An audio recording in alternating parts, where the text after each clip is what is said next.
Уставната жалба како механизам за заштита на човековите права и слободи е апсолутно потребна, но за нејзино воведување треба да се промени уставот и тоа е чувствителна тема, за чие отворање потребно е да се создадат услови. Ова беше порачано на денешната дебата организирана од Уставниот суд околу воведувањето ваков инструмент со поддршка на делегацијата на Европската унија. Според председателот на Уставен Дарко Костадиновски, време е за воведување на уставна жалба и темелна реформа на Уставниот суд со специјален закон, што паралелно ќе се работат додека се создадат услови за тоа, зашто, како што рече, се согласиле денеска и со премиерот Мицкоски. За воведување на уставна тужба неопходно е уставна измена.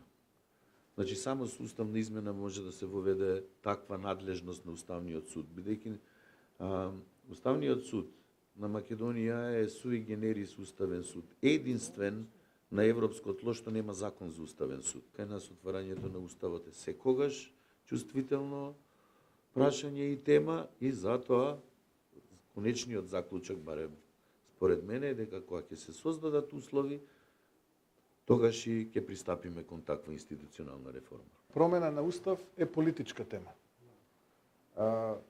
која што во случајов вклучува правна тема, односно потребата да конечно Уставниот суд некако добие своја тежина во самиот устав.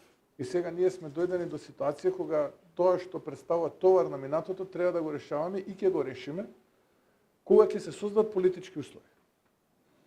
Сега во моментот такви политички услови не се создадени. Уставниот суд е вистински чувар на уставот и арбитар на законитоста на државата, а неговите надлежности, автономност и отпорност се исклучително важни за владењето на правото во државата, но и за напредокот кон членството кон ЕУ, порачаа амбасадорите на Европската унија и на ОПСЕ, Рокас и Вал на дебатата. Нема едно магично решение кој што одговара на сите, вклучително и за уставната тужба.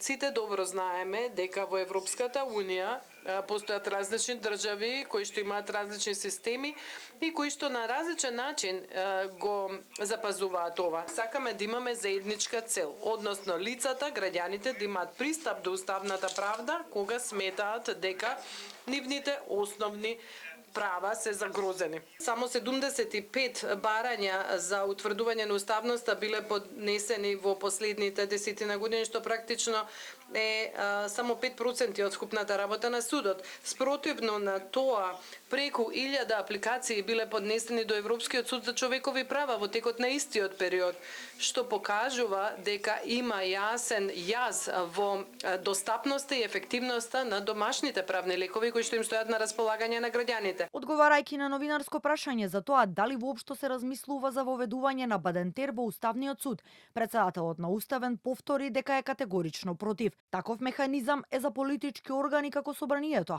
но во Уставниот суд, која е чисто правна институција, не е применлив. Може би звучи брутално, но подобро е да се затвори Уставниот суд, отколку да се воведе таков механизам, кажа Костадиновски.